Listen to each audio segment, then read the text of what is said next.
नमस्कार and I welcome you all to world affairs. मैं हूं Prashant Dhawan. Now recently Israel ने एक ट्रैवल एडवाइजरी इशू कर दी है भारत के लिए। इजराइल ने कैटेगोरिकली ये कहा है अपने नागरिकों को कि भारत अगर आप आते हैं तो एक डेंजर बना हुआ है, किसी आतंकवादी हमले का, कोई टेररिस्ट अटैक ना हो जाए, तो बी केयरफुल। यहां पे आप देख पाओगे possible terror attack, Israel issues travel advisory for India after blast call near embassy in new Delhi. देखिए रिसेंटली नई दिल्ली में जो इजराइल की एम्बेसी है, आपको पता होगा सिंस न्यू दिल्ली कैपिटल है इंडिया की, यहाँ पर वेरियस कंट्रीज की एम्बेसीज हैं, हाई कमीशंस हैं, यूएसए की embassy, Canadian embassy, Chinese embassy. तो इजराइल की भी यहाँ पे जो एम्बेसी है ना, उसके पास में रिसेंटली एक बॉम्ब ब्लास्ट हुआ। उसके बाद से देखिए काफ़ी चिंता में है इजराइल की सिक्योरिटी एजेंसीज। उनको डर इस बात का है कि कोई बड़ा टेरर अटैक इजराइल की एम्बेसी पे ना हो जाए, और जिस तरीके से इजराइल के सिटीजन्स को ओवर द इयर्स टारगेट किया गया है दुनिया भर में, इंडिया में भी उनको टारगेट ना किया जाए।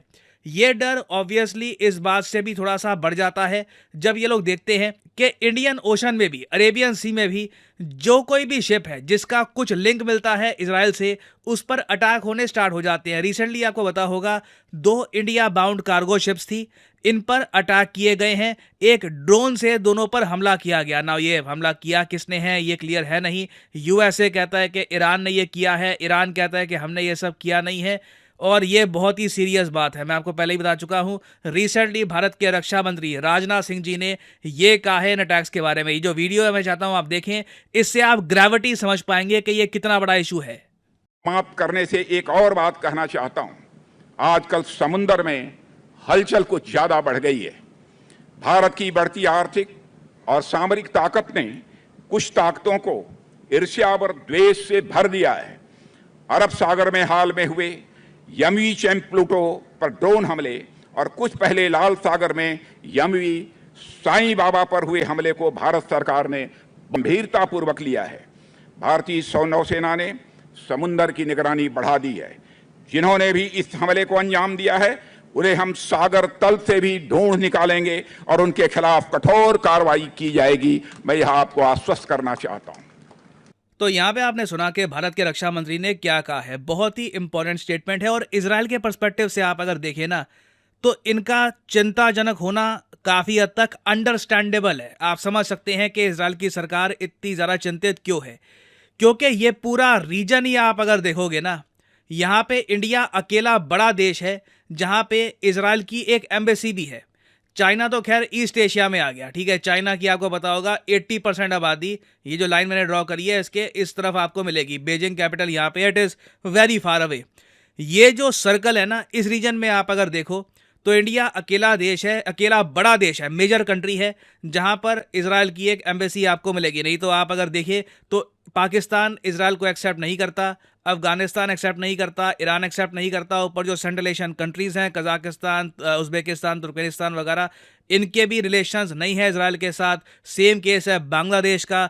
इंडिया में देखिए इजराइल की एक बहुत ही इंपॉर्टेंट एम्बेसी है जो पूरे रीजन में इनके इन्फ्लुएंस के लिए काफ़ी काम करती है। नहीं तो मोस्ट रिसेंटली आप देखो तो इजराइल की एम्बेसी ओपन हुई है यूनाइटेड अरब एमिरेट्स में। वो भी अभी हमको पता नहीं है कि कब तक ओपन रहेगी, कल को फ्यूचर में क्या होता है। जिस तरीके से हमास और इजराइल की वॉर आगे बढ़ रही है, मैं सरप्राइज नहीं होऊंगा कल को यूएई भी मजबूर हो जाए कुछ स्टेप लेने में।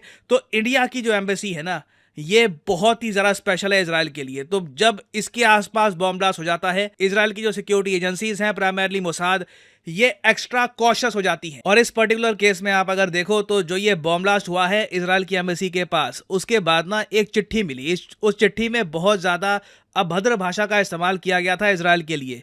क्लियरली कुछ लोग हैं वो इजराइल की जो नीतियां हैं गाजा को लेकर, हमास को लेकर, उससे खुश नहीं हैं और इजराइल को टारगेट करना चाहते हैं। तो इसलिए आप देख रहे हैं ये स्टेप लिए गए हैं। और आपको यही बताना चाहिए कि बहुत सारे इजरायली इंडिया आते भी हैं छुट्टियों के लिए। आप कह लीजिए इंडिया की ब्यूटी को एक्सप्लोर करने के लिए प्राइमरली ये लोग उत्तराखंड, हिमाचल प्रदेश में जाते हैं। इसके बारे में मैं प्रीवियस वीडियो में बता चुका हूं। तो ऐसा नहीं है कि इजराइल की आबादी ही 90 लाख के आसपास है। कितने लोग इंडिया में आते होंगे? बहुत से इजरायली हैं जो इंडिया में आते हैं, क्योंकि जैसे मैंने आपको बताया आज भी बहुत सारी कंट्रीज हैं जो सिर्फ इजराइल को एक कंट्री एक्सेप्ट करती नहीं है, तो इजरायली नागरिक उन देशों में जा भी नहीं सकते विद देयर पासपोर्ट। और पिछले कुछ दिनों में आपने एक बात और नोट करी होगी, नहीं नोट करी तो मैं आपको दिखा देता हूं।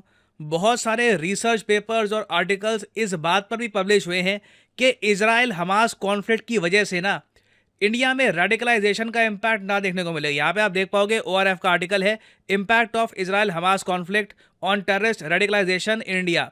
नाउ इजराइल हमास वॉर को ऑलरेडी मैं बता दूं 2 महीने 2 हफ्ते हो चुके हैं।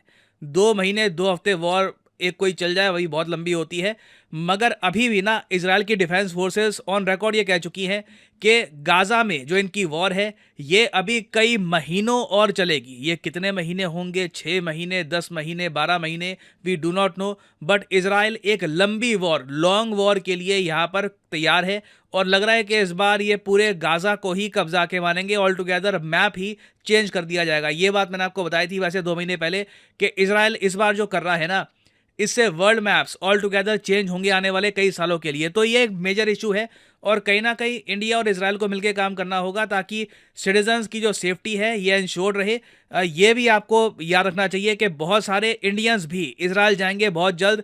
रिसेंटली बेंजामिन नेतन्याहू ने पीएम मोदी को कॉल किया और ये कहा कि हमारे यहाँ वर्कर्स की कमी है, इंडियन वर्कर्स हमको चाहिए। कोशिश करिए कि जल्द से जल्द इंडियन वर्कर्स इजराइल आ पाएं ताकि हमारी इकोनॉमी को बल मिले। तो दोनों कंट्रीज काफी डिपेंड कर रही है एक दूसरे पर। It is very important to maintain security at this stage. तो अभी देखिए इस टॉपिक से रिलेटेड और कोई मेजर डेवलपमेंट सामने आती है तो मैं आपके लिए एक अपडेटेड वीडियो बाद में ले आऊंगा। अभी के लिए this is a very important topic. कोई बड़ी बात नहीं है कि इंडिया और इजराइल इस इशू को लेकर कोई बड़ा स्टेप भी ले, तो I will make an updated video on this topic later on. और अनअकैडमी के देखिए ऑफर चल रहे हैं आज के समय। ये जो ऑफर्स हैं इनको आप यूज कर सकते हैं टू गेट डिस्काउंट। तो कमेंट सेक्शन में लिंक आपको मिल जाएंगे। आप यहाँ पर कोर्स ओपन करके you can use the code PD10 और आपको डिस्काउंट मिल जाएगा।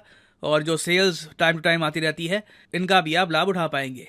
सो this is the end of the video. Thanks for listening and as always may the gods watch over you.